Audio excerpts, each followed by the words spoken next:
Ang kwentong ito ay hango sa totoong buhay. Karanasan ito ni Isagani. Taong 1988, Pitogo, Quezon.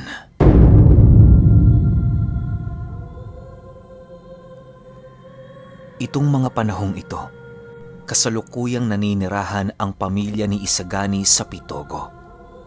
Bagaman nasa probinsya ang kanilang tahanan, hindi naman masasabing naghihirap ang kanilang pamilya. Bukod kasi sa marami sila noong mapagkukunan ng salapi, hindi din biro ang kanilang negosyo roon. Ayon kay Isagani, na noong mga panahong yon, halos umabot na sa kamay nilaan ang kanilang hanap buhay dahil sa sobrang benta ng mga ito. Hindi naman sa pagmamayabang pero ang tinapay at mga tuyong ibinabalot nila noon sobrang pumapatok sa panlasa ng mga mamimili. Ang alam noon ni Isagani, talento na talaga ng kanyang mga magulang ang pagtimpla ng mga ito.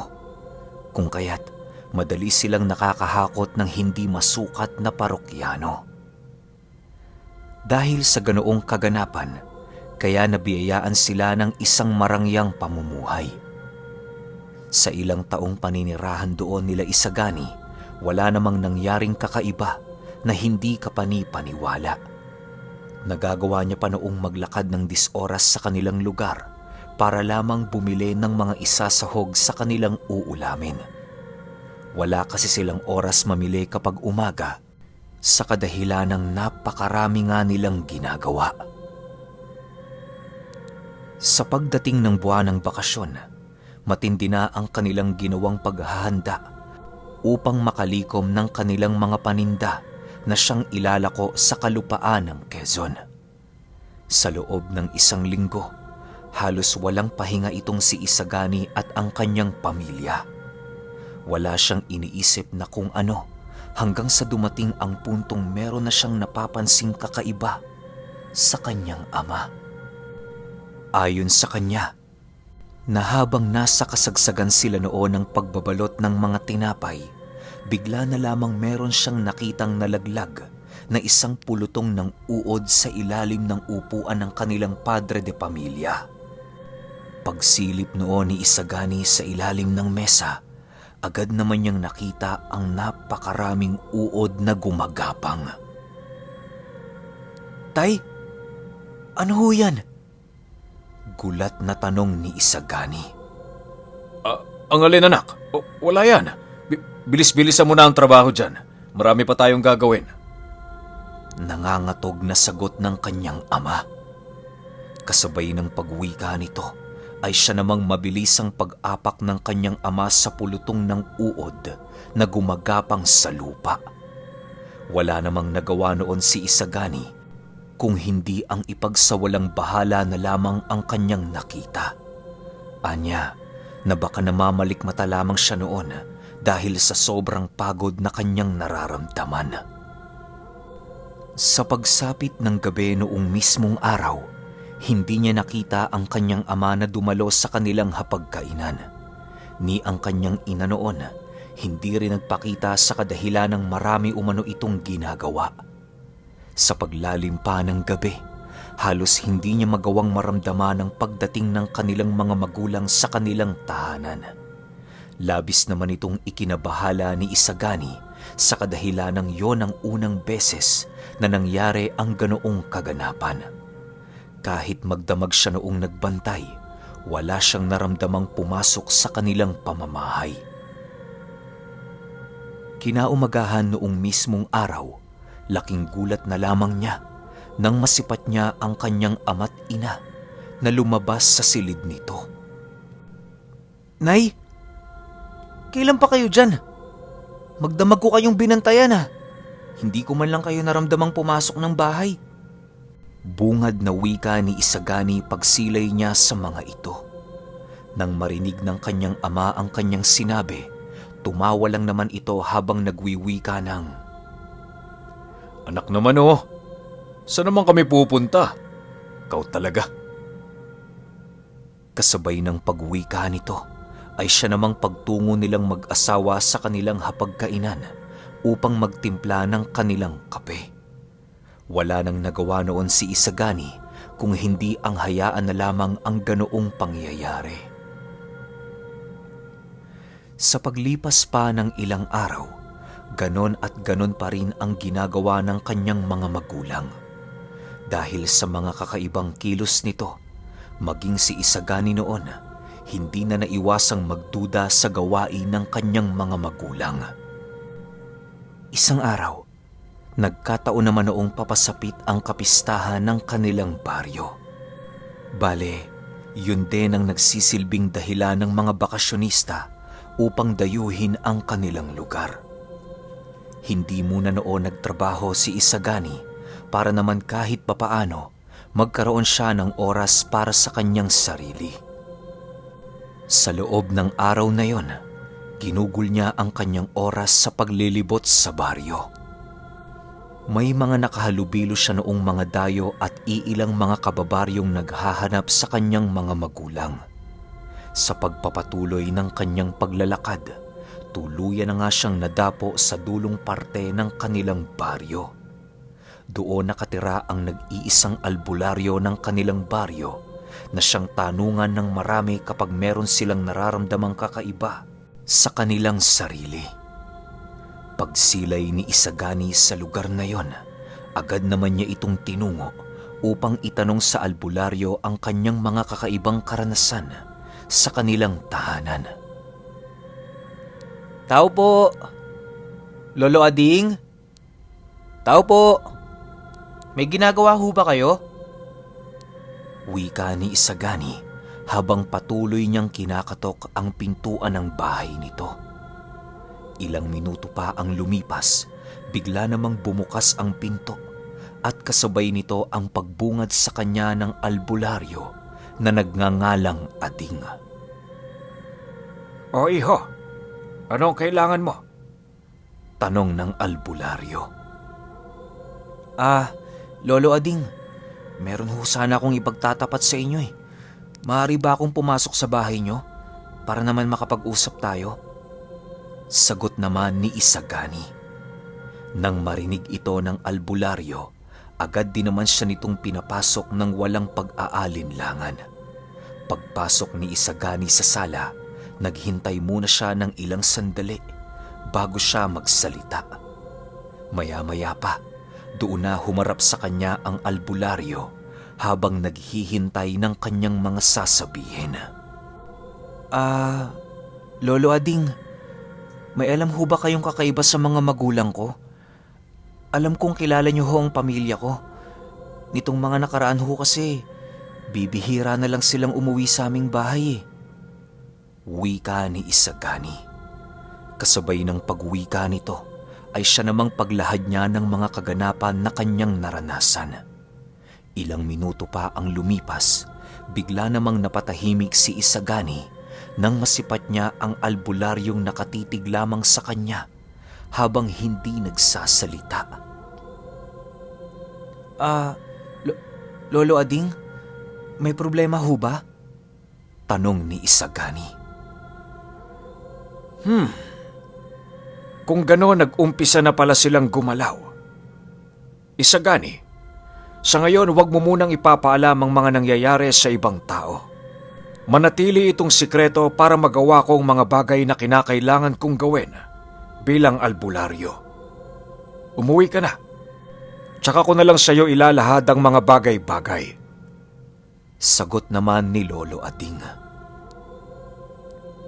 Kasabay ng pagwika nito, ay siya namang mabilisan nilang paglabas sa kubo nito. Bago tuluyang umalis doon si Isagani, mariin namang ipinagbilin sa kanya ng albularyo na kahit anong mangyari, iwasan niyang magpapasok ng mga kaibigan ng kanyang ama na hindi niya gaanong kilala. Matapos ang kanilang pag-uusap, dali-dali din namang umuwi si Isagani na parabang walang nangyari.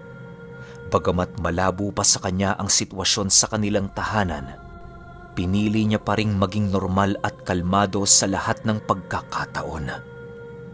Pagbalik niya sa kanilang tahanan, Agad namang bumungad sa kanyang mga mata ang kanyang mga magulang na kanina pang naghihintay sa kanya.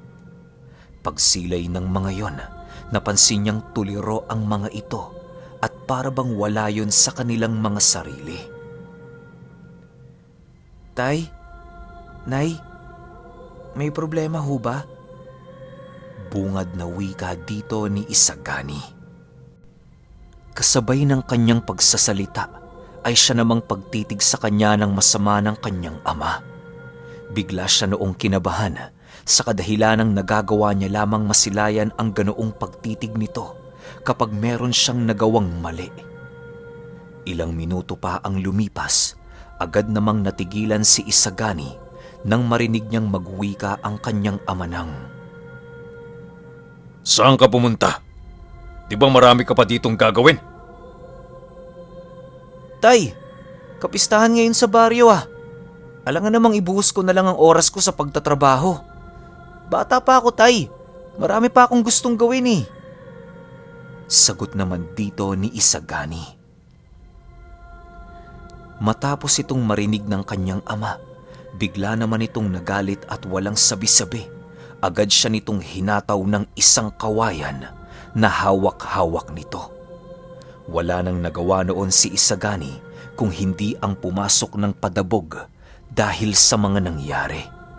Hindi niya noon maisip kung bakit naging ganoon na ang pag-uugali ng kanyang mga magulang na simulat sa pool. Hindi siya nito gaanong pinapagalitan. Binibigyan din siya nito noon ng panahon sa kanyang sarili at halos hindi siya pinagtatrabaho ng mga ito kung labag yon sa kanyang kagustuhan. Animoy pakiramdam niya noon, nakikisama na siya sa mga taong hindi niya kakilala o kadugo.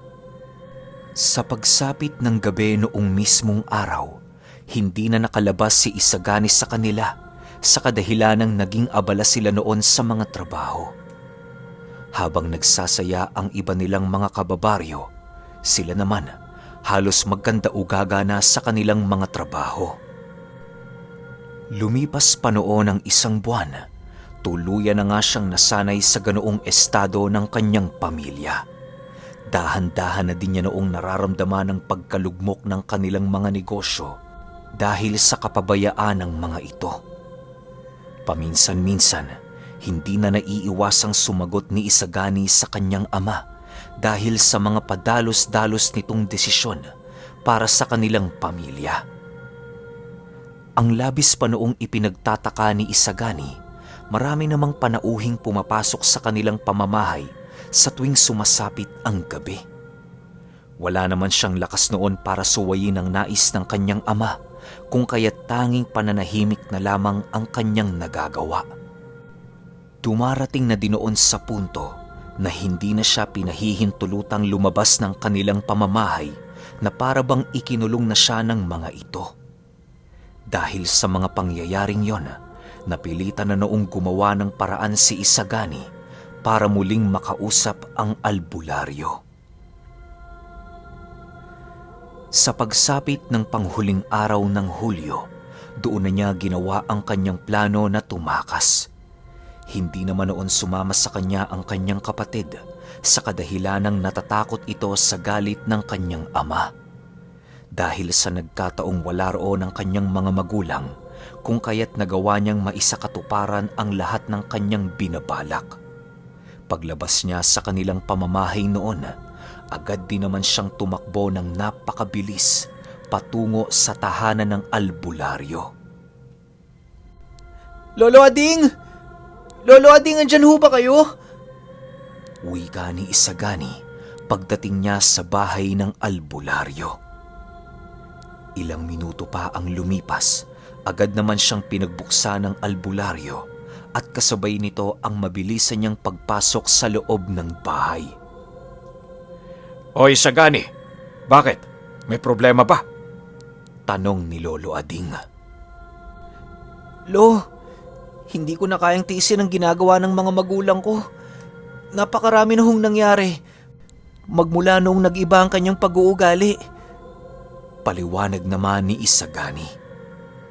Nang marinig ito ng albularyo, Agad naman siya nitong pinaupo upang ilahad ang kanyang mga nalaman. Isagani, makinig ka. Ang mga magulang mong kinikilala noon, hindi na yon ang totoong magulang mo. Marami akong natuklasan na kahit ako man ay hindi makapaniwala. Wika ni Lolo Ading. Dagdag pa nito na kahit hindi ka panipaniwala ang kanyang mga natuklasan, alam niya sa kanyang sarili na yon ay totoo.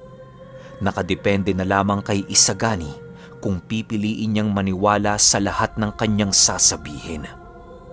Ayon kay Lolo Ading, balat kayo na lamang ng kanyang mga magulang ang kanyang mga nakikita. Bagamat hindi alam ni Lolo Ading ang pinag-ugatan ng mga pangyayaring yon, mariin niyang pinanindigan ang kanyang mga sinabi. Sabihin mo, Isagani, may mga pagkakataon bang nakakakita ka ng mga kumpol na uod sa inyong bahay? Wika ni Lolo Ading matapos nitong makapagpaliwanag. Oo, Lolo. Noon ho, madalang lang ang mga nakikita ko. Pero ngayon, kahit saang lugar ako tumingin, napakaraming uod na gumagapang sa bahay namin. Hindi ko nga din alam kung saan ang galing ang mga yun eh. Sagot naman ni Isagani.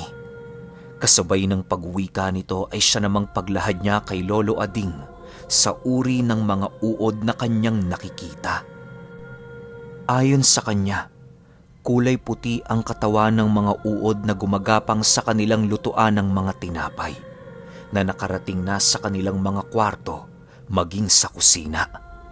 Hindi rin maubos-ubos ang mga hayop na yon kahit pinapatay niya ang lahat ng kanyang mga nakikita. Dagdag pa ni Isagani, paminsan-minsan nakikita niyang kinakain yon ng kanyang ama na para bang isang napakasarap na delikasiya. Ang labis pa niya noong ipinagtataka ay kung bakit hindi natutunugan ng iba nilang mga kapitbahay ang kasalukuyang nangyayari sa kanilang tahanan. Halos walang nakikitang kakaiba ang mga ito sa kanyang mga magulang sa kabila ng lahat ng kanyang nasisilayan.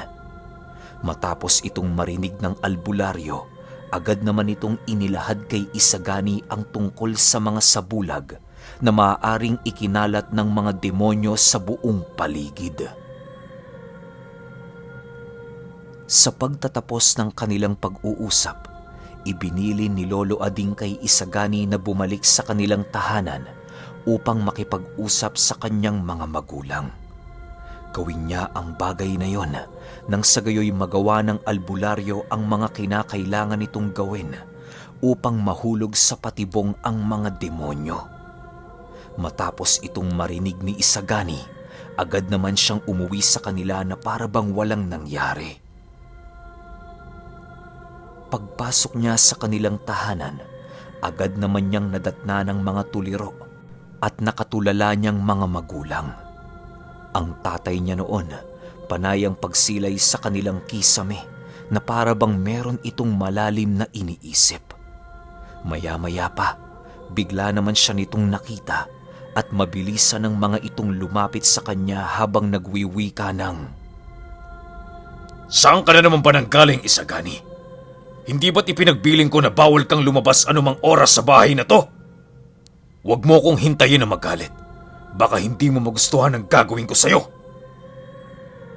Matapos nitong makapagsalita, agad naman siyang humingi ng tawad upang hindi na lumala ang kanilang argumento.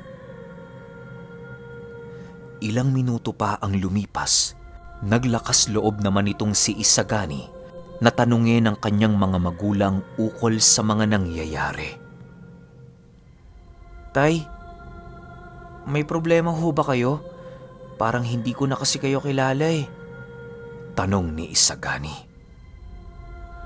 Wala kaming problema, anak. Bakit mo ba iniisip ang mga bagay na yan? Pumasok ka na nga sa silid ng kapatid mo.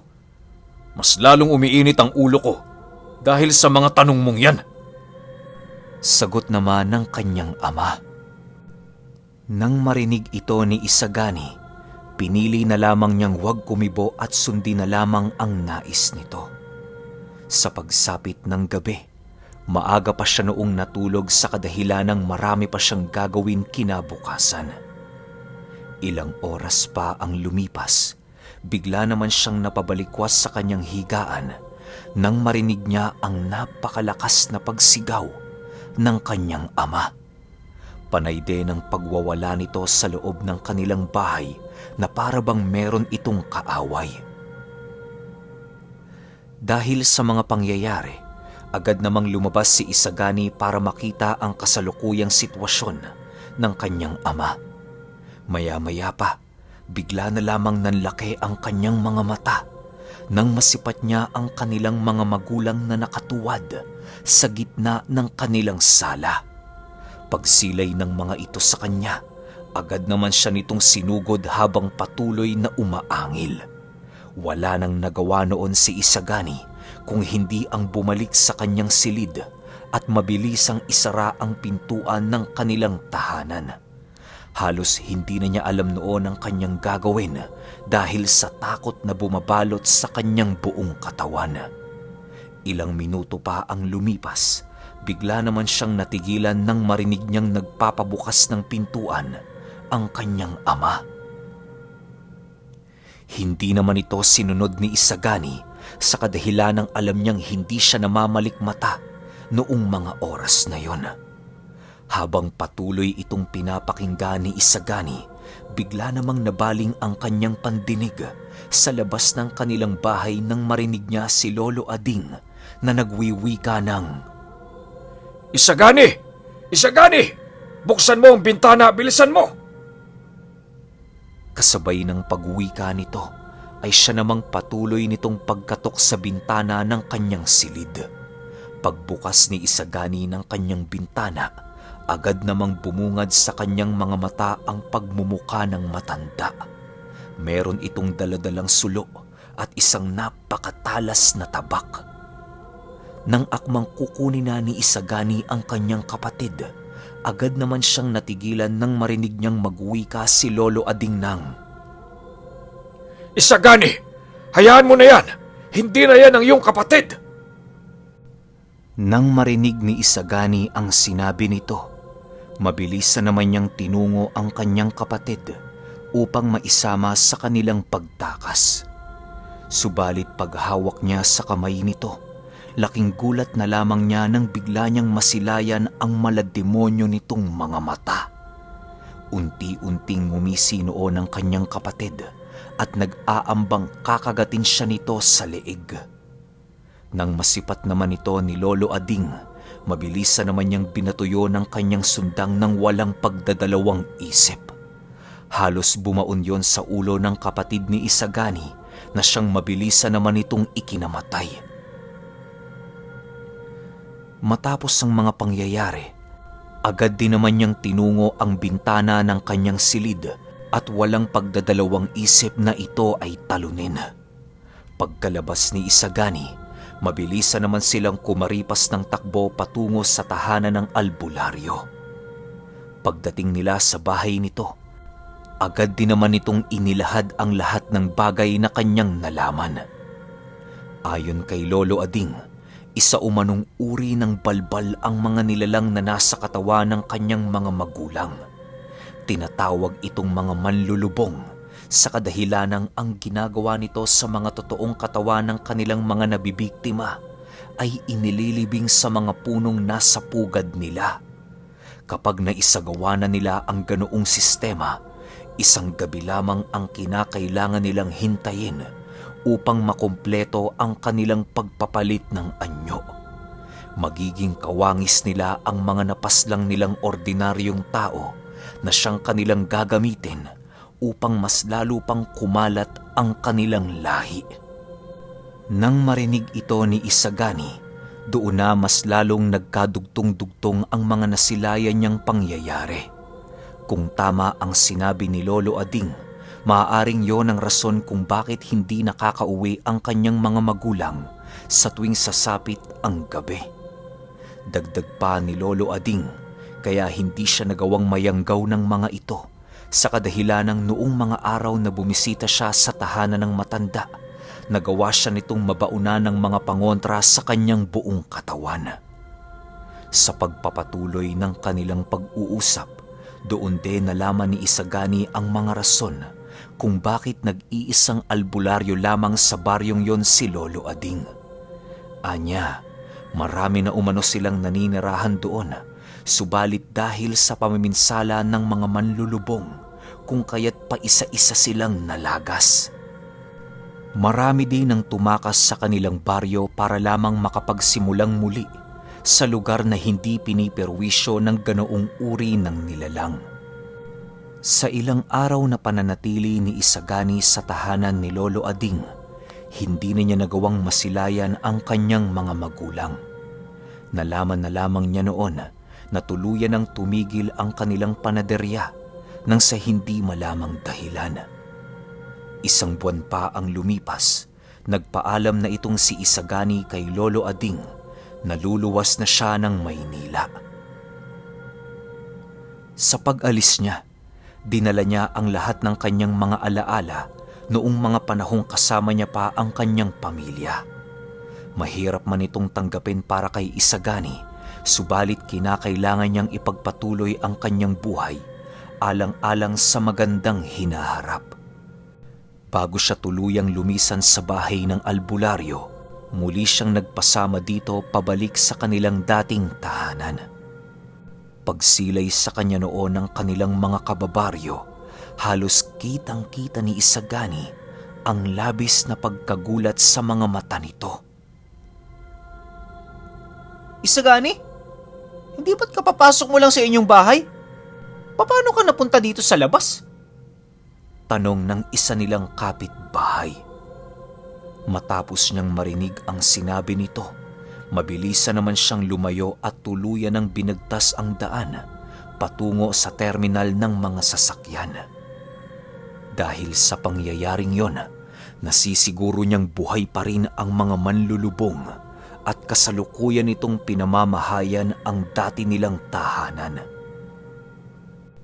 Nang marating na niya noon ang Maynila, pinili niyang maghanap ng mauupahan at trabahong maaari niyang mapasukan.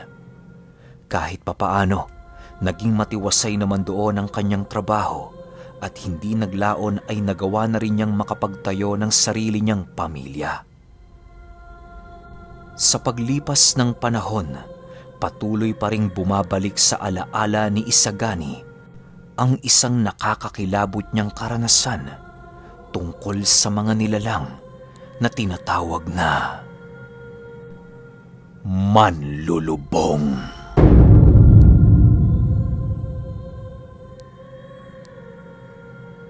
Okay, opinyon ko sa kwento. Sobrang nakakatakot. Tsaka ngayon ko lang narinig tong manlulubong. Isipin nyo na lang, kapamilya mo, hindi mo alam na biktima na pala ng balbal na manlulubong. Tapos pinakikisamahan mo pa. Tapos hindi siya kaagad-agad nagbabago ng ugali. Kasi kung pakikinggan nyo yung takbo ng kwento, parang ilang araw, linggo, buwan pa bago tuluyang nagbago yung ugali ng mga magulang niya. Tsaka yung maraming uod sa bahay nyo. Alam nyo yung pakiramdam na buhay ka pa pero pinipeste ka na. Yung ganun, di ba? Siguro kung tayo yung nasa sitwasyon neto ni Isagani, baka ewan ko lang kung baka mabaliw tayo. Kasi alam na natin kung anong klase ng aswang yung manlulubong eh. Kung sakali lang na mangyari, di ba? May ma-encounter kang ganun, bigla na lang magkakaroon ng maraming uod yung bahay nyo. Di ba nakakatakot? Buti na lang at ando dun si Lolo Ading to the rescue. Tsaka binaunan rin siya ng mga pangontra. Kasi malamang, kung hindi nagawa ni Lolo Ading yon, wala tayong ganitong kwento. Pero kayo, kung may opinyon kayo sa kwentong ito, i-comment nyo lang sa baba. Yun lang. Hanggang sa susunod na kwento. Salamat.